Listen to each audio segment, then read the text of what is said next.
Então, a nossa apresentação é sobre a contenção de diferentes répteis. Eu sou a Isabela Faria, e aí tem a Fernanda, que fez crocodilianos, eu fiz de escamados, e a Maria Giovana, ela fez de quelônios. Boa tarde, pessoal. Então, hoje é a nossa última reunião desse ano. Então, as meninas vão apresentar sobre contenção de diferentes répteis, né? A Fernanda, a Isabela e a Maria Giovana. E aí nós retornamos no ano que vem, no dia 22 de janeiro, com o tema Percepção e Manejo da Dor em Répteis. E as pessoas que iriam apresentar, infelizmente, não vão poder. Então, se alguém tiver interesse no tema, pode manifestá-la no grupo, por favor. Fiquem à vontade, então. Boa apresentação.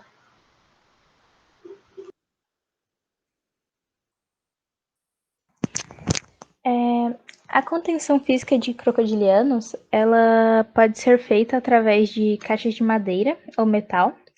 Essas caixas, elas podem ser de tamanhos diferentes, mas elas sempre devem ter espaço suficiente para conter o animal, sem que esse possa se ferir por excesso de movimentação. É preferível que as paredes sejam sólidas, com áreas abertas, por onde se possa aplicar as drogas necessárias ou realizar o manejo necessário. Essas caixas, elas devem proporcionar condições de penumbra no seu interior para que o animal se sinta mais seguro.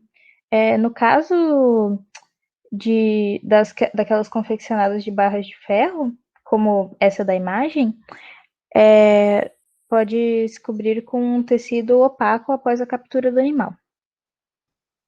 Pode passar. Bem, as redes, elas podem ser confeccionadas em fibras naturais ou sintéticas.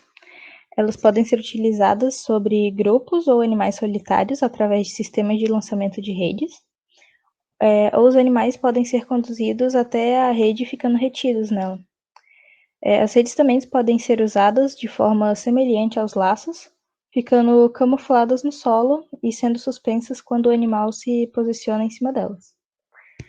Bem, com relação às cordas, em crocodilianos pequenos é utilizado o cambão. Entretanto, como eles possuem o hábito de girar sobre seu próprio eixo, quando o animal ele é maior, essa explosão de energia ela pode arrancar o cambão da mão de quem o opera. Então, nesse caso, é recomendável que se lace firmemente a boca do animal, permitindo que ele gire livremente, mantendo a corda tensionada, até que ele se canse e pare. Em seguida, é jogada uma toalha sobre os olhos do animal e salta-se sobre o seu dorso, pressionando a cabeça contra o solo por detrás para que a boca fique fechada. Então, é passado uma fita adesiva ao redor da mesma, impedindo a abertura da cavidade oral. E depois prende-se os membros pélvicos e torácicos. Pode passar. Bem, o emprego de agentes químicos, ele se mostra mais favorável em situações de transporte, quando é necessária a avaliação física mais detalhada, uma intubação orotraqueal, coleta de amostras ou mesmo durante um tratamento clínico. A contenção química em crocodilianos, ela... Assim, é importante mencionar que, se possível, deve-se induzir o animal ao jejum para diminuir o risco de compressão dos pulmões pela presença de grande volume estomacal e também para evitar a putrefação dos alimentos não digeridos. E também o risco de regurgitação, que não é muito comum, mas também não deve ser ignorado. Bem, diversas vias podem ser empregadas para a administração de fármacos em crocodilianos. Assim, em exemplares pequenos ou debilitados, uma boa opção é a via oral, sendo possível a administração do medicamento junto com alimentos. A via subcutânea é pouco utilizada em relação às outras, principalmente pela presença das placas ósseas dérmicas, que dificultam determinar o posicionamento exato da agulha. A via intramuscular é a mais utilizada na contenção química e também na aplicação de anestésicos para procedimentos cirúrgicos. Sua principal vantagem é a possibilidade da indução à distância, o que acaba tornando a opção mais segura. Entretanto, a indução do animal ela pode ser demorada, ela pode chegar até 30 minutos. A aplicação pela via intravenosa, ela é muito utilizada para a indução anestésica. Os vasos mais acessados são as veias caudais, ventral e lateral, e o seio venoso occipital, uma vez que o acesso às veias jugular e cefálica requer procedimento cirúrgico. Em relação ao seio venoso occipital, ele é acessado na região caudal à cabeça do animal, na linha mediana dorsal, em um ângulo de 90 graus. A introdução da agulha nesse local deve ser feita com cuidado para não lesionar a medula espinhal, ou então contaminar a amostra com líquido cefálico raquidiano. A via intracelomática, ela também pode ser utilizada para a aplicação de fármacos. Em filhotes, a agulha deve ser inserida na linha mediana ventral, cranialmente ao osso da pube. Em adultos, a agulha é introduzida na região laterocaudal esquerda para evitar a perfuração do lobo hepático ou deposição em tecido adiposo presente no antímero direito da cavidade celomática, o que pode diminuir a velocidade de absorção. O emprego da via intracelomática é interessante porque ela é uma via de fácil acesso e também ela possui uma velocidade de absorção maior quando comparada com a via intramuscular. Com relação aos métodos de aplicação, eles podem ser caracterizados pela injeção direta, o uso de zarabatanas e armas de fogo. Esses métodos, eles possuem vantagens e desvantagens. A vantagem da injeção direta é que o operador ele possui mais controle. A injeção de volumes é mais exata e também pode ser injetado grandes volumes. Entretanto, a desvantagem desse método é que se trabalha muito perto do animal, então há o perigo de possíveis acidentes. Já zarabatanas e dardos, esses sendo artesanais ou não, ele é um método silencioso, menos traumático, porque ele causa menos impacto e é uma injeção menos dolorosa.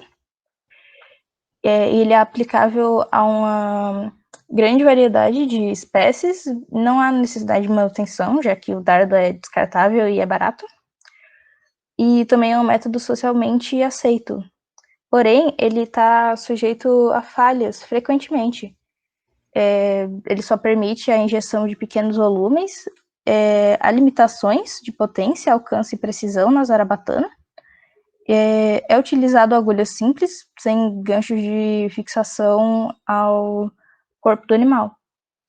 Já as armas de fogo, elas permitem uma maior precisão, a aplicação em grandes distâncias e a injeção de maiores volumes. Só que, assim, ele é um método mais doloroso, mais caro, e ele possui o risco de fraturas e de penetração no tórax e no abdômen. Também existe a possibilidade de falhas mecânicas no sistema de dardos, e são pequenas as áreas-alvo nos animais. Bem, algumas drogas utilizadas são o trietiodeto de galamina, o metilsulfato de neostigmina e o cloreto de succinilcolina. Entretanto, esse último ele possui desvantagens, tipo a sua grande variabilidade de doses, os tempos de indução e de recuperação eles são muito longos e ele também pode ocasionalmente a ocorrência de óbitos, pode ocorrer um óbito. É isso.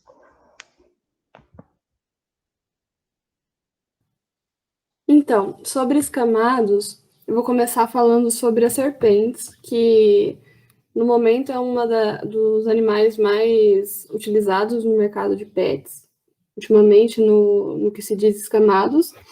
As serpentes elas possuem um corpo alongado com ausência de membros torácicos ou pélvicos. A imobilização da cabeça é de suma importância para a contenção adequada, sendo que o tamanho da espécie, se ela é peçonhenta, se ela não é, se ela é agressiva, tudo isso deve ser levado em consideração na hora do médico escolher qual vai ser a contenção necessária. Então, a gente vai começar falando sobre o gancho herpetológico, que é um dos mais conhecidos, né? Ele pode ser, ele é comercial ou pode ser artesanal. Ele tem que ser feito por um cabo retilíneo, encurvado, com a ponta encurvada em formato de C. O cabo deve ser do comprimento compatível com o tamanho da serpente. Pode ser utilizado em diversas ocasiões, desde a retirada e transporte do animal de uma caixa para outra, colocação sobre a mesa de atendimento, até para a imobilização da serpente. No momento da contenção, coloca-se o gancho atrás da cabeça do animal, exercendo uma pressão moderada, que deverá de ser diminuída quando o animal estiver firmemente seguro pelos dedos. Lembrando que, em hipótese alguma, deve-se trocar o animal de uma mão para outra. O procedimento de soltura se dá da maneira inversa ao de captura, onde, após a colocação do gancho na posição correta, em relação à cabeça do animal, os manipuladores devem soltar a serpente de maneira rápida e sincronizada. Outro método é o tubo de plástico. A técnica consiste em inserir parte do animal em um tubo, fazendo com que a serpente fique impossibilitada de retornar pelo orifício de entrada e atingir a mão da pessoa que estiver efetuando o manejo. O tubo deve ser preferencialmente transparente, onde a serpente possa ser monitorada durante todo o processo e ter um diâmetro compatível com o animal. Caso contrário, ele pode retornar e ele pode causar algum acidente. Mas também você pode fazer um tubo de papel, que é o tubo artesanal. Ele pode ser feito com cartolina, respeitando sempre as medidas do corpo do animal a ser contido. Ele pode ser inserido com o auxílio de um gancho. Então, você pode pegar o gancho, colocar com o auxílio do gancho dentro do tubo artesanal, que ele é mais difícil de lidar do que com o de plástico. Pode passar.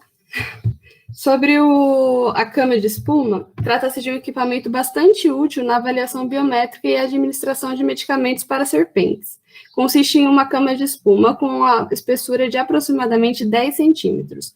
Seu comprimento e largura podem ser variáveis de acordo com o tamanho do animal a ser contido. Utiliza-se também uma placa de acrílico ou plástico transparente das mesmas dimensões.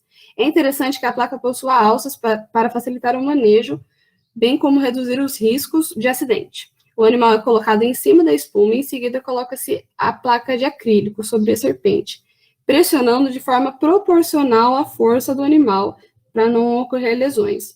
E esses orifícios que tem na placa pode ser usado para aplicar medicamentos, limpar ferimentos, então é muito utilizado dentro da clínica. Sobre a caixa, as caixas de contenção podem ser de madeira, de vidro, plástico ou industrializadas, que são específicas para répteis, construídas de fibras de vidro, mas essas são mais caras. E, normalmente, a mais utilizada é a de madeira mesmo. É necessário que ela tenha uma tampa e uma trava, pois algumas serpentes são muito agressivas, então elas podem dar um bote e levantar a tampa. Então, é necessário que sempre essa caixa tenha uma trava firme. E é muito utilizada para transporte também.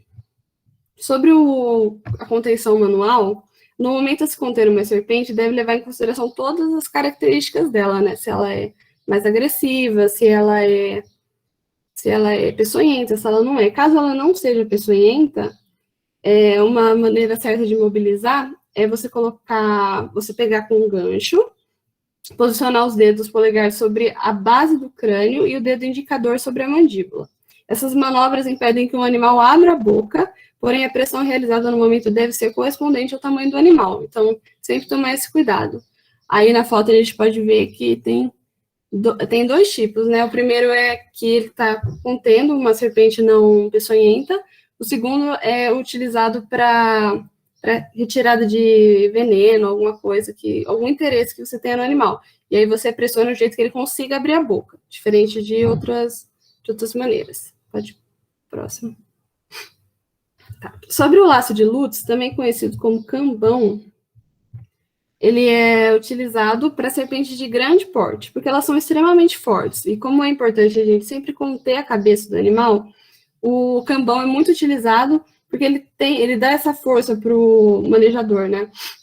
E ele é constituído por um cabo de madeira de tamanho variado e uma tira de couro, a qual deve ser feito para prender a cabeça do animal. no momento da contenção, deve ter muita cautela, pois o animal deve se debater e a pressão exercida na parte superior da sua cabeça não pode lesionar, deve apenas segurar.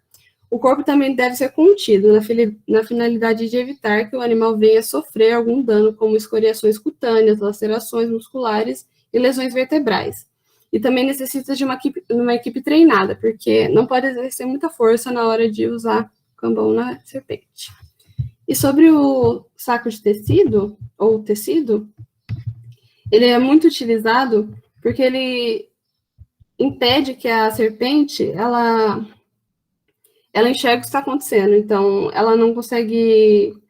Você deve jogar o tecido na cabeça do animal, identificando exatamente onde é a cabeça, né? E realizar a contenção manual, mas deve ser porque ele não consegue notar a aproximação de você chegando. Então, é muito mais fácil você fazer a contenção manual depois que você usou um saco ou um tecido. E é por isso. Sobre os lagartos, eles são animais muito fortes. E o principal problema é essa força, a força do rabo, a força da mandíbula, a força das garras. E um técnico de contenção usada é o estímulo vagal. É uma manobra no globo ocular que é utilizada para possibilitar o melhor posicionamento do paciente na hora de fazer a contenção.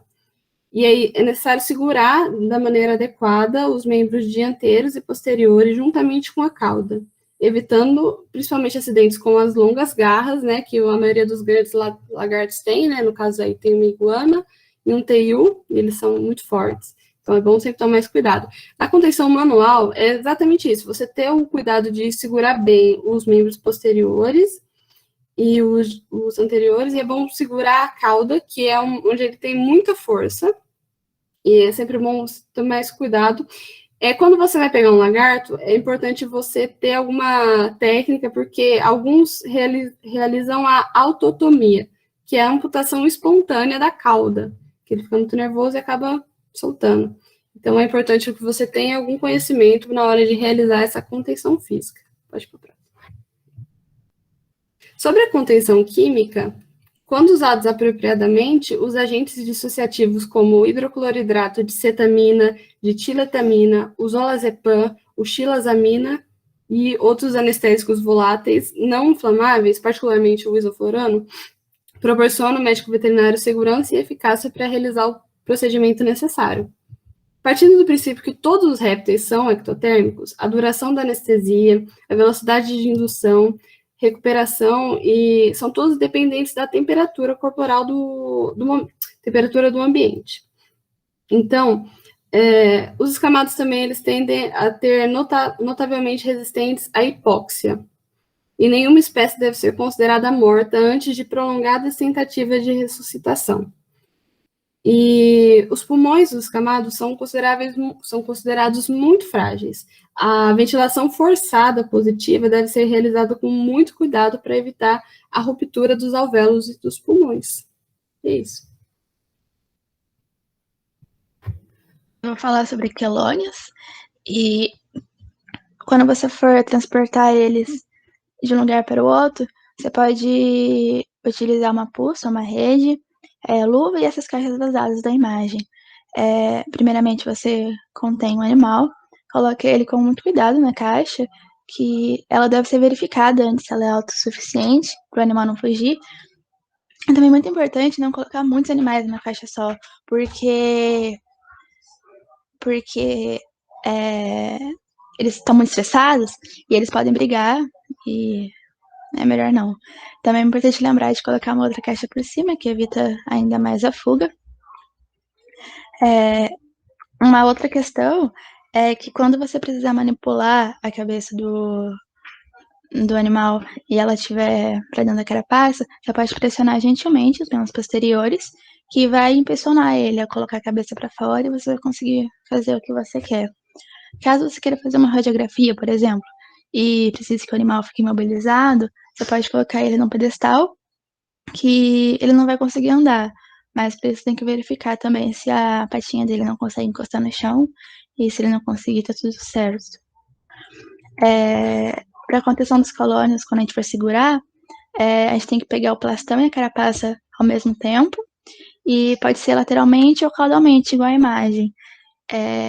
tem duas questões que devem ser trabalhadas nisso. A primeira é que você tem que verificar se o pescoço do animal não é flexível o suficiente para encostar na mão do manejador, porque se for, ele pode morder.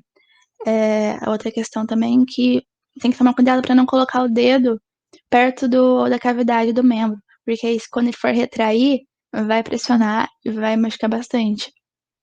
É muito importante também que você tem que segurar o plastão e a carapaça ao mesmo tempo, porque evita ainda mais mordida. De uma maneira geral, um protocolo anestésico de qualidade deve produzir completa imobilização do paciente, uma boa analgesia e um relaxamento muscular suficiente, além de ser seguro e facilmente reversível. Para a administração de fluidos e fármacos pela via subcutânea, utilize-se as dobras cutâneas localizadas ao redor dos membros dianteiros, e fármacos de administração intramuscular podem ser aplicados na musculatura dos membros dianteiros também. Além disso, as injeções intracelumáticas podem ser feitas craniais aos membros posteriores, e para se administrar fluidos ou fármacos pela via endovenosa, utilize-se a veia jugular, que se situa mais dorsalmente do que a dos mamíferos, igual à segunda imagem. A pré-medicação com agentes parasimpatolíticos, como por exemplo o sulfato de atropina, que pode ser aplicado tanto por intravenosa quanto intramuscular, pode ser muito útil para se prevenir a possibilidade de complicações, como a diminuição de frequência cardíaca e respiração lenta, além de diminuir a secreção na cavidade oral e nas vias respiratórias. A analgesia em quelônios pode ser conseguida com o uso de opioides, como por exemplo o torfanol, administrado pelas vias intramuscular e subcutânea, e os anestésicos dissociativos, em especial a ketamina e a tiletamina, são comumente empregados como agentes anestésicos em répteis. Isso dá por diversos motivos, como a grande margem de segurança, o comportamento anestésico geralmente uniforme e o fato deles poderem ser empregados por vias não intravenosas sem muitas restrições. A recuperação em caso de emergência é feita por meio da respiração artificial, que tem maior sucesso quando a sonda está inserida na traqueia e podendo exercer pressão positiva. Para os quelônios, movimentos de contração e extensão dos membros anteriores possibilitam e auxiliam a expansão e contração dos pulmões. Aí, nessa primeira imagem, a gente consegue visualizar a aplicação de Propofol no seio vertebral cervical. E na segunda imagem aqui, a gente consegue ver os 3 scores, que essa aqui é o mais desejado, porque os membros estão todos relaxados. Aqui está o monitoramento cardíaco e aqui o de temperatura. Como a Isa disse, como eles são ectotérmicos, é muito complicado. Se der algum problema de temperatura no ambiente, precisa ser verificado. Aí essas são as nossas referências. E muito obrigada por terem ouvido a gente e pelas apresentações ao longo do ano. A gente deseja um Feliz Natal e um próspero Ano Novo. Lari, quer conduzir aí, por favor, as perguntas, etc.? Queria parabenizar a apresentação também, e se alguém tiver alguma pergunta, alguma consideração para fazer, pode mandar no chat, abrir o microfone. Se os meninos quiserem acrescentar mais alguma coisa também que acharam de diferente, não imaginavam no momento da pesquisa. Então, gostaria de parabenizar, né, as 3 meninas, tanto a Fernanda, a Isabela e a Maria Giovana, são alunas do primeiro ano, né? Eu queria que vocês falassem um pouquinho qual foi a bibliografia que vocês utilizaram para estudar e até mesmo alguma dúvida que vocês tenham tido, né, na hora de preparar, porque vocês são do primeiro ano, afinal de contas, né? E dizer que para os alunos assim que estão mais no início, vocês podem sempre entrar em contato comigo por e-mail, pelo WhatsApp, para tirar dúvidas quando quiserem, tá? Eu, pelo menos, quando eu fui pesquisar, eu só fui naquela parte do Google, sabe? De artigo, e eu fui colocando palavra-chave procurando alguma coisa. Pra mim, pelo menos foi assim. Eu acho que das meninas também. Foi bem difícil pra mim, principalmente a parte de contação química, porque a gente não teve farmacologia ainda, e aí foi bem complicado. Eu também não tenho muito contato com pelo menos com o meu grupo de animais, e foi bem difícil, que eu tive que aprender um monte de coisa antes, mas foi bem legal, eu aprendi bastante coisa. Então... Vocês só vou falar um pouco antes da Isa, eu estou olhando aqui, vocês nem sequer usaram o tratado, que é o nosso livrão, assim, né, que resolve tudo da nossa vida.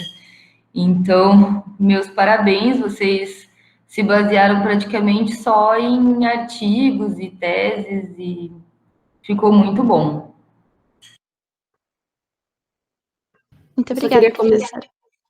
queria comentar que sobre os camadas aqui é muito difícil, eu achei, pelo menos, achar coisas de lagartos, porque a maioria é cobra, né? Tanto que uma das referências é só uma dissertação sobre contenção física de serpentes, tanto que tem bastante coisa que eu coloquei sobre serpentes, porque é o que mais tem.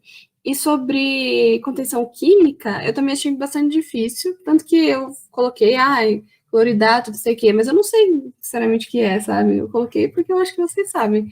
Mas foi bem interessante, coisa que eu aprendi, coisas bem legais e gostei de fazer o trabalho. Pois é, a parte de contenção química foi meio difícil, mas particularmente é uma área que eu gosto, essa parte de, tipo, crocodilianos e tal. Então, foi muito bom fazer, assim, foi legal. Então, eu imaginei que a parte de farmacologia vocês estavam supondo, né? Normal, vocês não tiveram ainda nada dessa parte, né?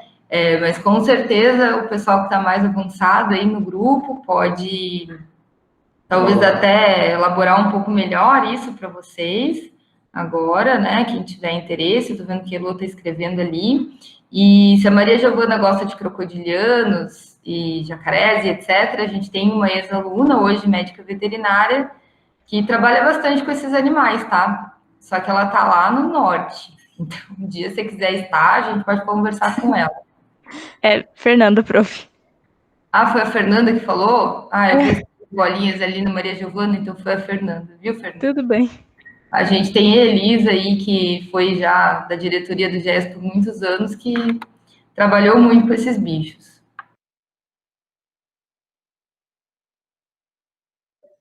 Bem, sobre a pergunta da Heloísa, eu não, nos materiais que eu utilizei, eu não encontrei nenhum lugar que fale onde que deve atirar o dardo, mas eu acho que deve ser nos mesmos locais, que tipo, é mais o equipamento que muda. Então, mas qualquer coisa eu dou uma pesquisada e coloco no grupo. Eu vou ler só a pesquisa, a pergunta da Elo, porque não aparece, tá? Na gravação. Então, a Heloísa perguntou assim, ó, no material de contenção química de crocodilianos, eles falavam onde no corpo do animal tentar atirar com o dardo? E até eu acho que a Heloísa pode explicar um pouco melhor, mas eu acho que eu sei porque ela está com essa dúvida, por causa da questão das escamas e das placas córneas, né? E das placas ósseas. Porque é bem difícil, é muito fácil a gente jogar um dardo e ele voltar, né, Lu? É isso? Eu fiquei pensando nisso porque uma vez eu acompanhei, na verdade era uma coleta de sangue e não tinha agulha que entrava naquele jacaré. Daí eu fiquei pensando, será que atirar com o dardo por conta da pressão talvez entrasse? E aonde também? É bem difícil, mas eu acho que depende muito da espécie, sabe, Elô? Porque tem algumas espécies que têm as escamas menorzinhas, as placas ósseas menores, e aí talvez a gente tenha a lateral do pescoço, algumas regiões assim que facilite. Mas eu acredito que o dardo é a última tentativa nossa, porque o cambão eu acho que fica muito mais fácil, né? De você. Pois é, tudo que eu tinha visto de contenção também tinha sido com o cambão. Mas provavelmente alguém deve fazer também, né, com dardo, em últimos casos. Agora você imagina o seguinte, você pega um crocodilo do Nilo, um bicho gigantesco, né? Teve um caso de um crocodilo lá num zoo da China que arrancou a mão do veterinário. O veterinário foi tentar resgatar o dardo e o crocodilo virou e arrancou a mão dele fora. E aí eles tiveram que matar o crocodilo para pegar a mão do veterinário de volta, eu acho. Ou eles anestesiaram, mas eu acho que eles mataram o crocodilo e daí a mão foi reimplantada, sabe? Então, esses animais, os reptilianos em geral, né, os répteis em geral, a gente tem que tomar muito cuidado com relação à contenção, não só pela integridade física do animal, mas também do operador, né, da equipe. Eu já estive numa sala de consulta onde uma jararaca saiu da caixa de contenção, porque ela fez exatamente o que as meninas falaram ali. Ela deu um bote na porta da caixa e saiu e foi para o chão, e eu quase morri do coração. Ainda bem que, na época, meu professor era muito experiente com o animal peçonhento e conseguiu resgatar o animal com gancho e manteve a calma, porque eu já estava praticamente subindo em cima da mesa, né? Eu e animal peçonhento, assim, nunca me dei muito bem. Então, talvez, Elô, essa questão seja também para crocodilianos muito grandes, onde a gente não consegue segurar só com um cambão, né? Sim, a contenção que eu vi também era um bem pequenininho. E as pessoas que estavam segurando em cima, assim, pareciam estar fazendo muito, muito, muito esforço. Então, imagina um bicho bem maior, deve ser muito mais difícil.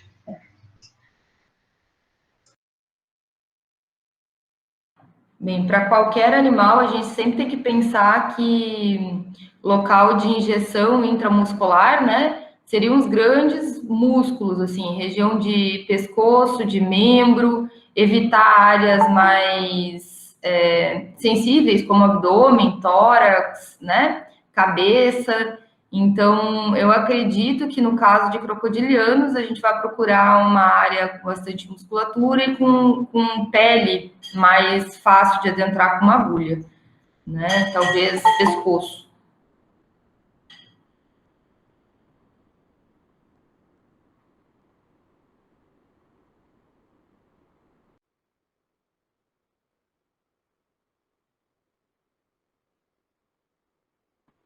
Mais alguma pergunta, gente? A questão ali das serpentes, que é algo que vai chegar muito na vida de vocês. Alguém ficou com alguma dúvida com relação a algum daqueles métodos de contenção? Eu posso dizer que vocês fizeram uma ótima pesquisa, realmente colocaram praticamente todas as metodologias de contenção possíveis aí. Obrigada.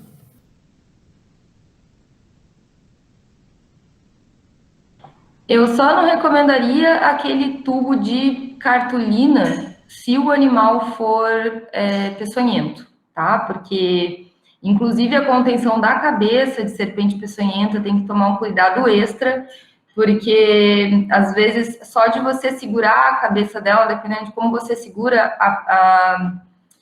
o dente dela pode transpassar a própria pele e chegar no dedo do operador, tá? Depende do tipo de dentição do animal. Então, a gente sempre, em cobras muito peçonhentas, como o cascavel, jararaca e etc., a gente evita fazer contenção pela cabeça e muitas vezes utiliza aquele cano transparente ou um cano de PVC com um tubo fechado para evitar aí o contato com a cabeça do animal. Até mesmo cadáver, tá, gente? Tem que tomar cuidado ao manipular a cabeça, porque mesmo depois de morto, o animal pode inocular veneno em você sem querer.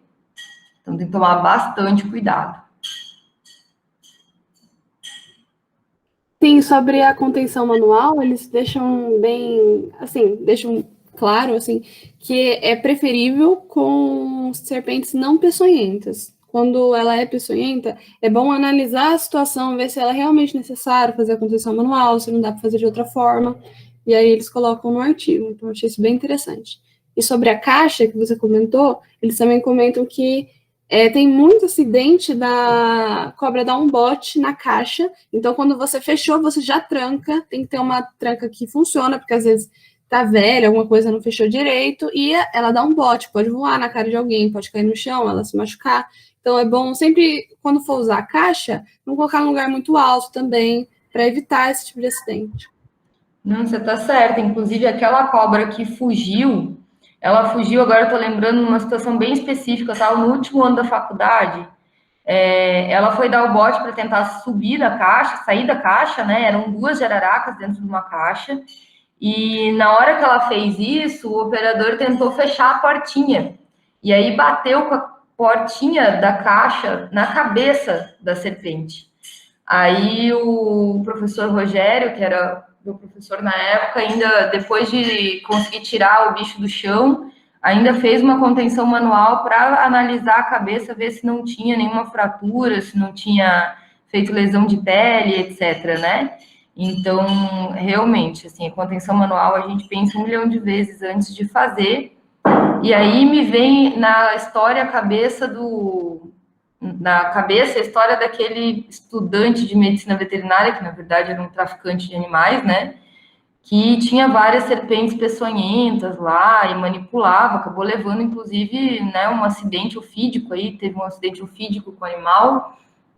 E o risco, né, gente, das pessoas terem esses animais em casa, terem esses animais em ambientes inadequados, para manipular a serpente peçonhenta, a gente tem que escolher muito bem o lugar, os locais onde se armazenam esses animais, eles não podem ter móveis embaixo onde o animal possa entrar, tem uma série de regras na legislação de segurança para o animal e para o operador. A instituição que mantém esses animais tem que manter soro antiofídico para a espécie, caso aconteça. Tanto que depois foi lá a instituição, né, o Butantan teve que dar o próprio soro, que é a única dose de soro que tinha, para salvar o tal do guri, né? Enfim. Então a gente tem que tomar bastante cuidado quando for fazer esse tipo de manipulação, porque imaginem uma jararaca saindo de uma caixa, indo para o chão e se escondendo embaixo de mesa, cadeira, lugares que possam ser muito difíceis da gente alcançar com um gancho, né? Muitas vezes numa sala pequena que vai permitir que ela tenha espaço para dar um bote em alguém. Então, não façam atendimento desses animais se vocês não se sentirem preparados para isso, sem fazer curso específico para isso. Eu, por mais que tenha tido experiência com vários desses animais nos meus estágios e tudo mais, profissionalmente nunca atendi animal peçonhento, porque eu nunca me senti segura e preparada para isso, para fazer isso sozinha. Certo? E o veterinário ele não é obrigado a atender um animal se não estiver preparado para tal, certo? Ô, Simone, eu tenho uma dúvida, assim. Uma coisa que eu reparei é que elas parecem ser animais muito sensíveis, porque sempre que tem algum método, eles colocam um adendo, evite fazer isso, que pode lesionar. E eles deixam isso bem claro, principalmente na hora de usar o cambão, fala, toma cuidado para não pressionar a cabeça, cuidado para ela não ficar se debatendo. Parece que a pele, eu não sei se tem alguma coisa a ver, mas ela ser mais sensível, não sei. Na verdade, quando a gente vê a anatomia das serpentes, a gente vê que é um animal com os ossos muito fininhos, né? Mas é um animal extremamente musculoso. Ele vai ter, assim, as serpentes em geral têm áreas mais sensíveis, como por exemplo a região do pescoço, né? Como a região cervical de todos os animais é uma região mais sensível. Então, assim, a caixa craniana é muito fina, muito delicada, né? E essa região do pescoço. O restante do corpo do animal é extremamente forte. A pele, para quem já fez contenção aí, depois eu queria que os alunos mais adiantados aí, que já fizeram estágio, já fizeram contenção de serpente, deem a sua impressão, mas o corpo da serpente é extremamente forte e a pele é muito resistente. Inclusive, uma das grandes dificuldades de contenção é que você, quando está fazendo a contenção com a mão, o animal consegue, com a musculatura, se movimentar dentro da sua mão. Então, você vai perdendo o domínio do animal se você não tiver em mais de uma pessoa para poder reposicionar a sua mão. É bem complicado, tá? E a contenção é feita de uma pessoa a cada metro de animal. Então, quando a gente está trabalhando com serpentes muito longas, a gente tem que ter uma pessoa para cada metro. Porque se você fizer uma suspensão do animal muito pesado, assim, por um único ponto, você pode causar uma fratura na coluna do animal, tá? Mas geralmente são animais bastante fortes. Quem aí já teve experiência, tem história para contar, o que achou de fazer contenção?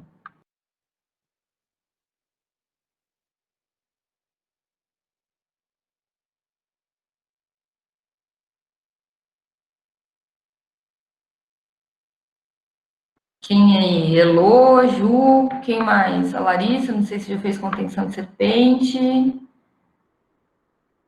eu ver quem mais pode ter feito. Ah, prof, tudo que eu conti não era peçonhento, daí não deu tanto medo, assim. No máximo ia me machucar. Mas eu já peguei umas jiboias bem grandes, assim, e é bem difícil de manter o controle sozinho. Geralmente a gente usa mais de uma pessoa, né? Porque elas são muito, muito, muito fortes. Sim, ainda mais quando a gente está falando das não peçonhentas do grupo das boídeas, né? As jiboias e etc., tem várias aí, elas são estritamente fortes, extremamente fortes, porque elas são constritoras, né? É a maneira com a qual elas matam a sua presa. Então, esses animais em especial são muito fortes e difíceis de conter. A Juliana está falando lá, só tive contato com quelônios mesmo na contenção. Quelônios também é um desafio, as pessoas acham que não, né? Eu não sei se tu chegou a fazer contenção de caga do pescoço de cobra, Juliana, o Elô, alguém aí. Quando tem um tipo de cágado que tem um pescoço bem longo, e é da nossa região aqui, presente na Mata Atlântica. E ele coloca, ele não encolhe a cabeça para dentro do plastrão, ele coloca a cabeça na lateral do casco, ele encaixa a cabeça na lateral do casco. E ele tem um S, assim, nas vértebras, sabe? Faz um S no pescoço dele. Esse animal é bem difícil de conter, ele é chamado caga do pescoço de cobra justamente por isso, porque não tem muito lugar onde você consiga colocar a mão nele que a cabeça não alcance, só bem na região caudal dele. E é um animal bastante agressivo. A Juliana disse que teve contato uma vez na R3. Ele tentou te pegar? Não. Os que eu já contive eram sangue nos olhos. Os bichos tentam morder a gente de tudo que é jeito. E uma bicada de tartaruga, tá? De um cágado, por exemplo, é bastante perigosa, assim. Tirar um pedacinho é facinho para eles. Assim, quando eles estão debilitados. E outra, tá? A maioria dos répteis faz de conta que tá mal, e aí você relaxa. Quando você relaxou, ele nhate. Quem tá levantando a mão ali, já desligou, eu não consegui ver. Eu acho que foi o André. Pode falar. Ah, foi sem querer. Ah, tá bom. Achei que tu queria falar, André, por causa dos cágados aí, da tua experiência.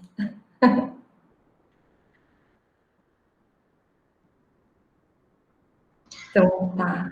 Lá no R3 também, eles tinham um monte de iguana uma época.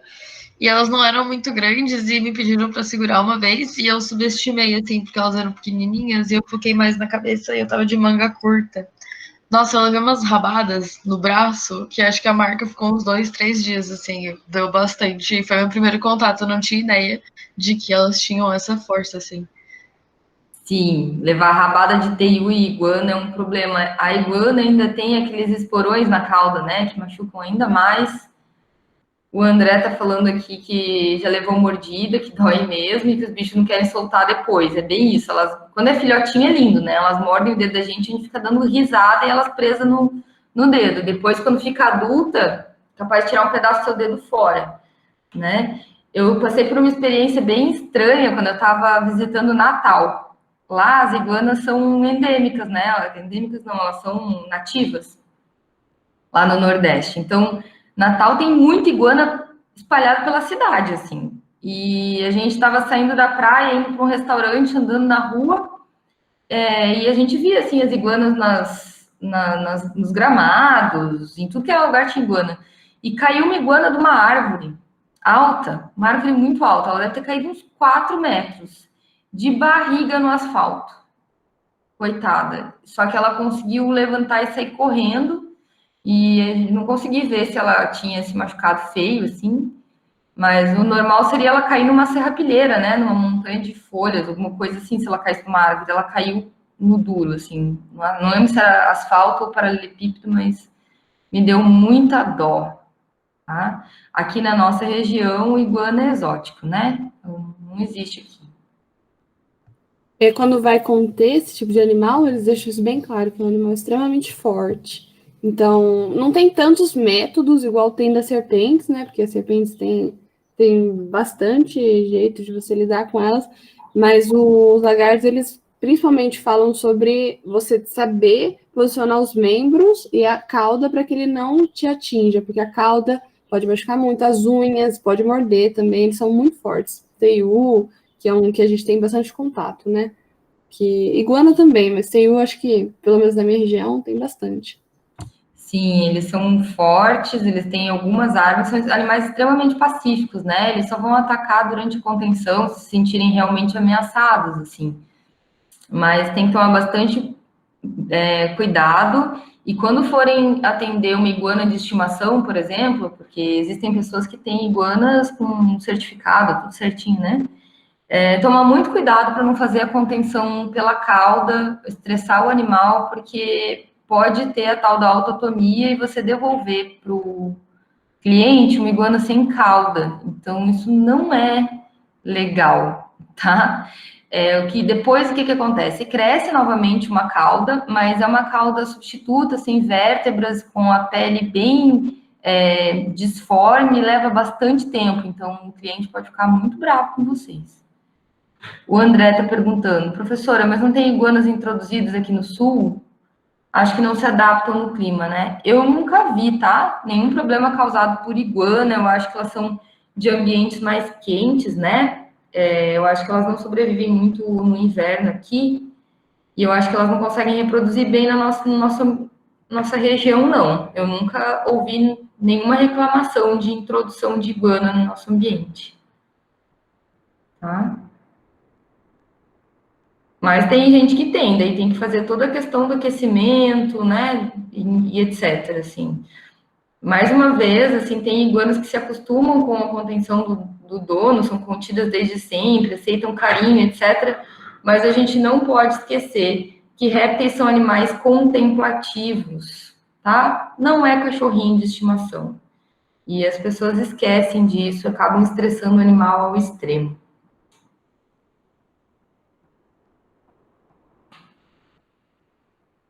É isso, pessoal.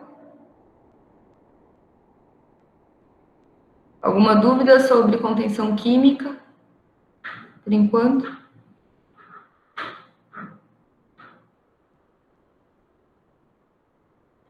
Então, nosso tempo está acabando. Eu gostaria de desejar boas festas para todos vocês, um Feliz Natal, um ótimo Ano Novo. Cuidem-se, não aglomerem-se.